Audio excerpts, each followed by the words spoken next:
कभी हम भी किसी की आँख का तारा हुआ करते थे। कभी हम भी किसी को जान से प्यारा हुआ करते थे।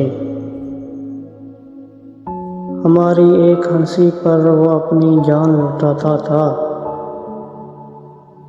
हम उसकी डूबती कश्ती का किनारा हुआ करते थे। वो जब भी टूटता तो हमें ही ढूंढा करता था। हम उसके वास्ते जीने का सहारा हुआ करते थे। मगर अब वक्त बदला है तो वो पहचानता भी नहीं। हम जिसके प्यार का अकेला नज़ारा हुआ करते थे। हमारी हर खता को वो हंसकर माफ़ करता था। हम उसकी ज़िंदगी का कुल असासा हुआ करते थे।